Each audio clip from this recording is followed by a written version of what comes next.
नमस्कार दर्शकों, मैं हूं आपका होस्ट एंड दोस्त आर के शर्मा और आप देख रहे हैं जी टाइम्स न्यूज 24 लाइव।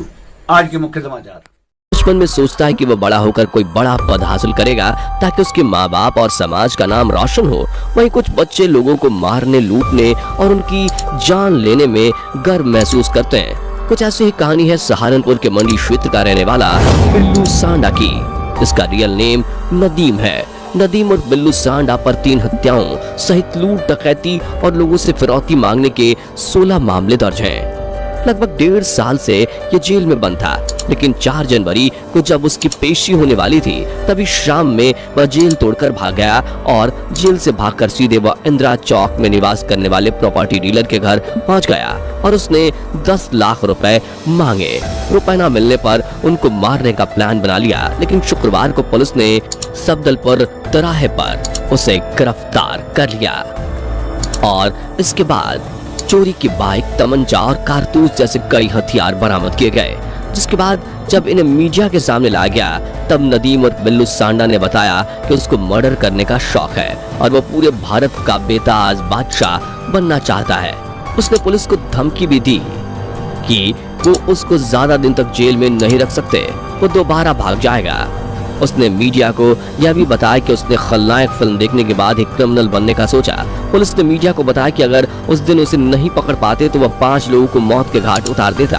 मीडिया के सामने बिल्लू सांडा का एक डायलॉग बहुत ही तेजी से फेमस हुआ था, जिसमें ये कहते हुए दिखाई दे रहे हैं कि मेरा बाप बदमाश था और मैं भी बदमाश हूँ। आप देखिए इनके इस वीडियो को। इसको देख के तुम्हें सीख मिली क्या? बड़ा वो शौक है बचपन से। मेरा बाप बदमाश था, मैं भी बदमाश ही हूँ। अच्छा जी, शौक है मुझे इस चीज का, बदमाशी का। खलनायक देखे जी। तो क्या संजय बनना चाहते? संजीदा दी हूँ जी मैं। 10 अक्टूबर रात के 10 बजे बल्लू तुम्हारी जेल से फरार।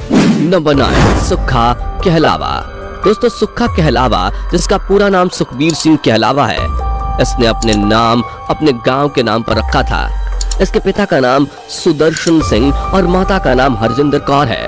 दोस्तों, इतना हैंडसम सा दिखने वाला लड़का आखिर गैंगस्टर क्यों बना, तो इसके पीछे भी एक कहानी बहुत दिलचस्प है। बता दे कि ये अमीर फैमिली से बिलोंग करता था। सुक्खा के माँ बाप अमेरिका जाना चाहते थे, लेकिन सुक्खा बचपन से ही लड़ाई झगड़े करता था, इसलिए अमेरिका जाने के लिए पासपोर्ट नहीं बन पा रहा था। लेकिन सुक्खा के माँ बाप बताते हैं कि उनको बड़ी मुश्किल से अमेरिका जाने का मौका मिला था, इसलिए वो सुक्खा को उसकी मौसी के पास छोड़कर चले गए। उसके बाद सुक्खा 21 साल की उम्र में अपनी गर्लफ्रेंड से शादी करके ऑस्ट्रेलिया चला गया, लेकिन ये वहाँ कोई काम नहीं करता था, जिससे उसके और उसकी पत्नी के बीच लड़ाई झगड़े होने लगे और वहाँ से वापस आ गया।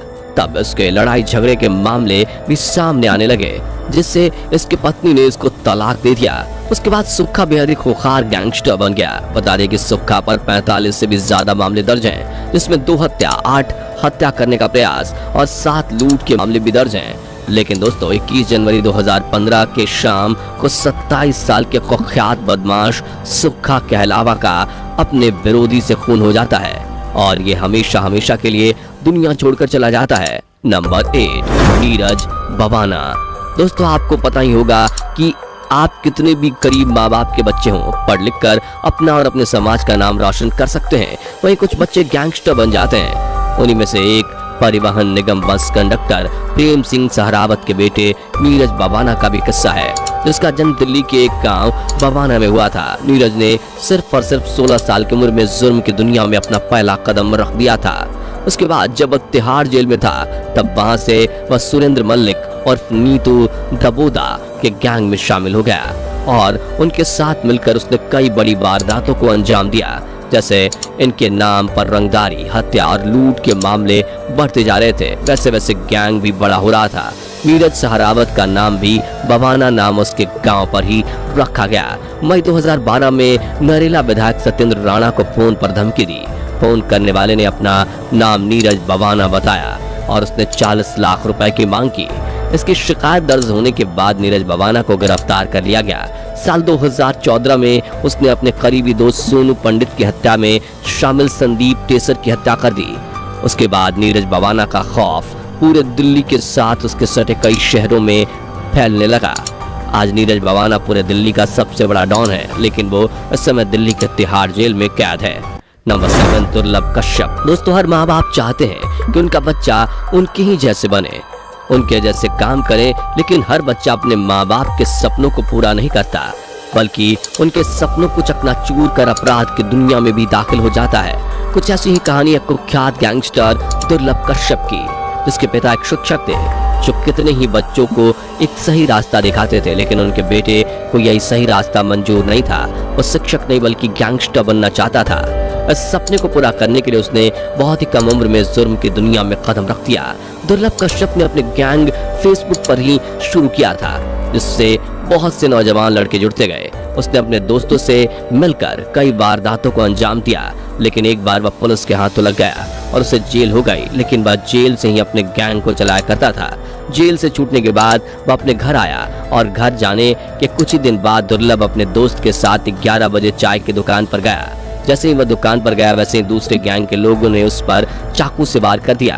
बता दें कि दुर्लभ पर 36 बार चाकू से वार किया गया था, जिससे उसकी मौत मौके पर ही हो गई। 7 मई 2020 को उसने दुनिया को छोड़ दिया। नंबर 6 सुनील राठी। दोस्तों बदला एक ऐसी भावना है जिसमें इंसान अपने साथ साथ ना जाने कितने बेकसूर लोगों को नुकसान पहुंचा देता है। जी हाँ, हम बात कर रहे हैं कुख्यात गैंगस्टर सुनील राठी के बारे में, जिसने अपने पिता का बदला लेने के लिए ना जाने कितने लोगों का कत्ल कर दिया। ये बात 90 के दशक की है, जब यूपी के बागपत जिला खेती किसानी के लिए जाना जाता था। साथ ही कुख्यात हो रहा था अपराधियों के लिए भी। और इसी बीच सुनील राठी के पिता नरेश राठी टिकरी के चेयरमैन बन गए। पारिवारिक झगड़ों के चलते एक दिन नरेश राठी की हत्या कर दी गई। इनके पिता की हत्या का आरोप लगा साहब सिंह राठी और मोहकम सिंह राठी पर। यहीं से शुरू होती है सुनील राठी के गैंगस्टर बनने की कहानी। इन्होंने अपने पिता की हत्या का बदला लेने के लिए कसम खाई और अपनी गैंग बनानी शुरू कर दी। पिता की हत्या के ठीक 1 साल बाद 2000 में इन्होंने उन दोनों अपराधियों को मौत के घाट उतार दिया और लगातार 4 हत्याओं को अंजाम दिया। उसके बाद ये फरार हो हुए और दिल्ली में छुप गए। वहीं पर एक शोरूम में घुसकर डकैती कर डाली और 3 लोगों की हत्या की और वहां से भी फरार हो गया। उसके बाद कई दिनों तक वो हरिद्वार में रहा और हरिद्वार से ही अपने गैंग को चलाता रहा। वहीं से ये अपना गैंग भी बढ़ा रहा था। बता दें कि इनको गैंगस्टर बनने में इसके माँ बाप का भी पूरा हाथ है। इसकी माँ भी कई बार जेल जा चुकी है। नंबर 5 पपला गुज्जर। दोस्तों पपला गुज्जर हरियाणा के महेंद्रगढ़ गांव का रहने वाला था। उसके पिता चाहते थे कि वह एक फौजी बने, लेकिन उसको पहलवानी का भूत सवार हो गया और वह गांव में कुश्ती सिखाने वाले शक्ति सिंह के पास पहलवानी भी सीखने लगा। कुश्ती सीखने के दौरान उसने एक संदीप फौजी नाम के शख्स को पीट दिया। दरअसल संदीप का उसके गाँव की एक विवाहित लड़की से अफेयर था।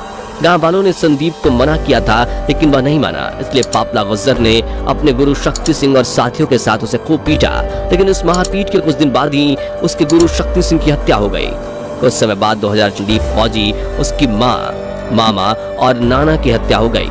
उसका आरोप विक्रम और पपला और उसके साथियों पर लगा। उसके बाद 2016 में पपला को अवैध हथियारों के साथ पकड़ा गया, लेकिन कोर्ट ले जाते समय वह फरार हो गया और 2019 में एक नेता जयराम की हत्या का बदला लेने राजस्थान पहुंचा था और वहीं से उसे गिरफ्तार कर लिया गया। लेकिन कुछ ही घंटों बाद उसने थाने पर हमला बोल दिया और फरार हो गया। उसके बाद जिया नाम की लड़की को अपने प्रेम जाल में फंसा लिया, लेकिन पुलिस को खबर मिल गई कि 28 जनवरी 2021 को उसे गिरफ्तार कर लिया गया। उसके बाद से अब तक वह जेल में ही कैद है। नंबर 4 अक्षय पालड़ा। दोस्तों अक्षय पालड़ा सोनीपत का रहने वाला एक कुख्यात गैंगस्टर है, जिसने अपना पहला कत्ल मात्र 15 साल की उम्र में किया था। और दोस्तों ये कत्ल उसने अपने चाचा के थप्पड़ मारने वाले इंसान का गला काट कर किया था। उसके बाद 2015 में उसने सरेआम मार्केट में पिता पुत्र की हत्या कर दी और जनवरी 2018 में राजगढ़ चूरू की कोर्ट में जज के सामने 2 लोगों को गोली मारकर हत्या कर दी। उसके बाद फिर 2018 में ही विरोधी गैंग के जॉर्डन को 17 से 18 गोलियां मारकर हत्या कर दी। बता दें कि अब तक यह 5 करोड़ से भी ज्यादा फिरौती ले चुका है। यह सबसे पहले राजू बसोदी नाम के गैंगस्टर से जुड़ा था। उसके साथ मिलकर 3 कत्ल किए। इसके बाद वह पिछले 2 सालों से जेल में बंद लॉरेंस बिश्नोई गैंग के संपर्क में आया। इनके साथ मिलकर इसने 4 कत्ल और 6 हाईवे किलिंग की। फिलहाल ये भी जेल के सलाखों के पीछे है। नंबर 3 रुपिंदर गांधी। दोस्तों सिक्के के हमेशा 2 पहलू होते हैं, उसी प्रकार इंसान के भी 2 रूप होते हैं, अच्छाई और बुराई। हम बात कर रहे हैं रुपिंदर गांधी के बारे में। इनका जन्म पंजाब के गांव रसूला में 2 अक्टूबर 1979 को हुआ। ये गांधी जयंती के दिन पैदा हुए, इसलिए इसका नाम रुपिंदर गांधी रख दिया गया। पढ़ने में भी तेज था और साथ ही फुटबॉल का राष्ट्रीय स्तर का शानदार खिलाड़ी भी। साल 2001 में 21 साल की उम्र में ये सरपंच बन गया। जहां गांधी गांव के लोगों के लिए सीधा साधा सबकी मदद करने वाला रुपिंदर था, तो वहीं रसूलरा गांव से बाहर रहने वालों के लिए कुख्यात गैंगस्टर। 2003 में 5 सितंबर को अपने दोस्त के साथ जा रहा था कि वहीं इसको अगवा कर लिया गया और सुल्दी गांव में उसकी हत्या कर दी गई। 10 दिन बाद उसका शरीर भाखड़ा नहर में पाया। नंबर 2, श्री प्रकाश शुक्ला। दोस्तों, अगर बात अपने बहन की इज्जत की हो तो इंसान का पागल हो जाना लाजमी है। जी हाँ, कुछ ऐसी ही कहानी है श्री प्रकाश शुक्ला की, जो अपनी बहन के लिए गैंगस्टर बना। जब साल 1993 में राकेश तिवारी नाम के गुंडे ने प्रकाश की बहन के साथ बदतमीजी की थी। ये बात इनकी बहन अपने माता पिता को बोलती है, लेकिन माँ बाप ऐसे गुंडे के मुंह ना लगने के लिए बोलते हैं। ये बात जब प्रकाश को पता चली तो वह उसी रास्ते पर गया जहाँ तिवारी ने उसकी बहन को छेड़ा था और वहां जाकर उसने उसकी और उसके पिता की हत्या कर दी। दोस्तों, 20-21 साल के लड़के ने दिन दहाड़े हत्या की थी, इसलिए अपराध की दुनिया में इसका नाम एकदम से बड़ा हो गया। 23 सितंबर 1998 को अपनी प्रेमिका से मिलने आया और वहीं पर पुलिस मुठभेड़ में मात्र 25 साल की उम्र में श्री प्रकाश शुक्ला मारा गया। Number 1, Lawrence Bishnoi. दोस्तों, लॉरेंस बिश्नोई पंजाब के फाजिल्का जिले के अबोहर का रहने वाला है। लॉरेंस का जन्म 22 फरवरी 1992 को हुआ था। उसके पिता पंजाब पुलिस विभाग में कांस्टेबल के पद पर काम कर चुके हैं। ये बचपन से ही खेल कूद में अच्छा था, इसलिए घर वाले ये सोचते थे कि बेटा नाम कमाएगा, लेकिन किसी को क्या पता था कि बेटा गैंगस्टर बन जाएगा। अब ये पढ़ाई करने चंडीगढ़ आया और डीएवी कॉलेज में अपना दाखिला लिया। यहीं से इसके जुर्म की शुरुआत होने लगी। ये बहुत ही स्मार्ट और पैसे वाला था, इसलिए इसके दोस्तों ने चुनाव लड़ने को बोला और ये चुनाव लड़ा, लेकिन बड़ी मेहनत के बावजूद ये चुनाव हार गया। लॉरेंस को अपनी यह हार बर्दाश्त नहीं हुई। इसके बाद उन्होंने एक रिवॉल्वर खरीद ली और अपनी एक हार का बदला लेने के लिए चुनाव जीतने वाली टीम से लड़ने का इरादा बना लिया। 2011 में लॉरेंस का सामना जब उदयपुर की ग्रुप से हुआ, जो उसके चुनाव में जीत गया था, उसने दोनों पर जब भिड़ंत हुई तो लॉरेंस ने फायरिंग कर दी और मामला पुलिस तक पहुंच गया। फिर इस गुटबाजी के चलते उस पर पहला केस दर्ज हुआ। उसके बाद उसने दूसरे ग्रुप को सबक सिखाने के लिए एक बड़े गैंगस्टर से हाथ मिला लिया, जिसके बाद ये अपराध को अंजाम देने लगा और आज ये कई बड़े बड़े सेलिब्रिटीज को मौत के घाट उतार चुका है और आए दिन इसका खौफ बढ़ता ही जा रहा है। बता दें कि अब तक लॉरेंस पर करीब 65 से अधिक आपराधिक मामले दर्ज हैं।